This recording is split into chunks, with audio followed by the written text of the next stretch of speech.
Welcome to the Explainer. So today we're going to tackle a really fundamental question. How in the world do we feed a planet that's adding millions of people every single month? And, this isn't just about farming. It's a story of breakthrough science and some pretty incredible ingenuity. And to really get a sense of that scale, let's just zoom in on one country. Take India, for example. The population there has soared past 1 billion people. A billion! And, it's not slowing down either. This kind of relentless growth, it puts an absolutely incredible strain on food resources. I mean, think about it. We're talking about needing over 250 million tons of grain every single year just to keep up. Okay, that brings us to the core challenge, right?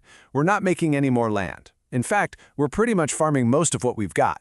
That means the only way to meet this huge demand is to get a whole lot smarter and way more efficient. So, how do we actually increase our yields?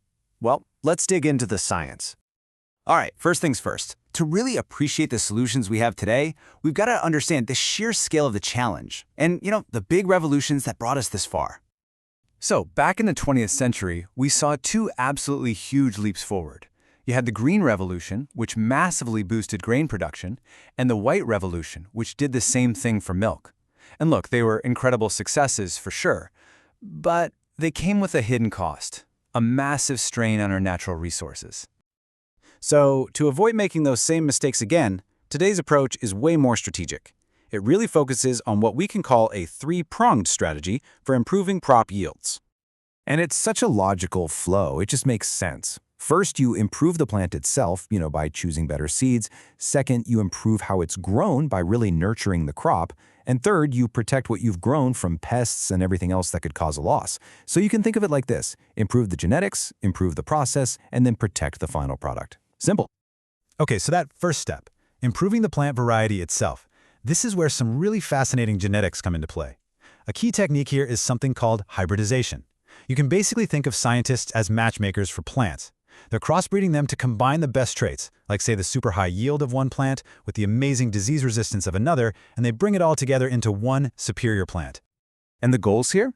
They're incredibly practical.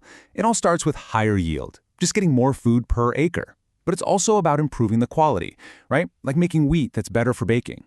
It's about building in natural resistance to pests and drought. And this is a big one. It's about shortening the growing time. Why? Because that lets farmers get more harvests from the very same field each year. But look, having the perfect seed, that's only half the battle. You also have to farm it intelligently. And a huge part of that is managing the nutrients in the soil. You can kind of think of it as a trade-off. On one hand, you've got organic manure, which is incredible for the long-term health of the soil, but on the other, commercial fertilizers deliver this powerful, targeted dose of nutrients for immediate high yields. So modern farming is all about finding that perfect balance between the two. And of course, plants can't get any of those nutrients without water.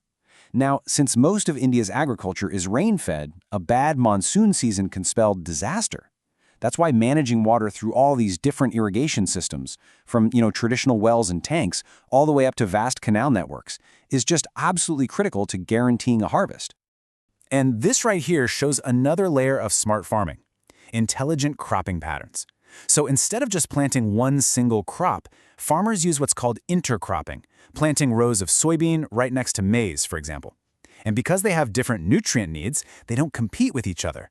Even better, this pattern acts like a natural barrier, stopping pests from just wiping out an entire field.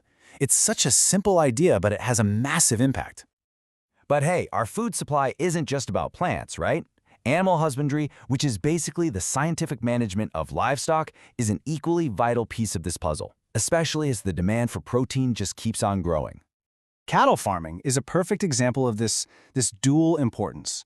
On one hand, you've got your milch animals. That's the cows and buffaloes that are the backbone of dairy production. And on the other hand, you have draft animals, which provide the essential muscle for plowing fields and transport. This is especially true on smaller farms. And that same principle of specialization, it's even more obvious when you look at poultry farming. I mean, it's not just about raising chickens. It's about developing distinct breeds for really specific purposes. Through selective breeding, we get layers, which are optimized for super high-volume egg production, and we get broilers, which are bred for rapid growth and meat.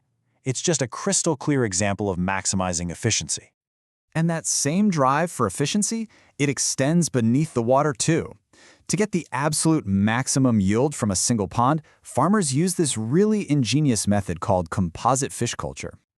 Now, the genius of this system is its simplicity. Instead of just one type of fish, you raise 5 or even 6 different species together, all in the same pond. And here's the trick. They all have different diets. So you've got the catless feeding at the surface, the rohus in the middle zone, and the carps down at the bottom. Absolutely nothing goes to waste. It's like a complete, highly efficient ecosystem all packed into a single pond. And finally, we really can't forget the smallest workers on the farm. Even insects play a crucial role. Beekeeping, or apiculture as it's known, is a fantastic low-investment way for farmers to generate some extra income by producing valuable honey and wax. So, when you add it all up, these scientific improvements in crops, in livestock, in farming methods, they've made feeding billions of people possible. But all of this power, it comes with a pretty profound responsibility. And this quote really captures the modern challenge perfectly. The goal isn't just about producing more food anymore. It's about doing it without degrading our environment. It's the ultimate balancing act, right? Between productivity and sustainability. You know, the green and white revolutions, they solve the problems of their time. But our challenges today, they're about things like climate change, resource depletion, and long-term sustainability. The search for solutions is more urgent than ever before, which leaves us with one critical question. What will our food revolution look like?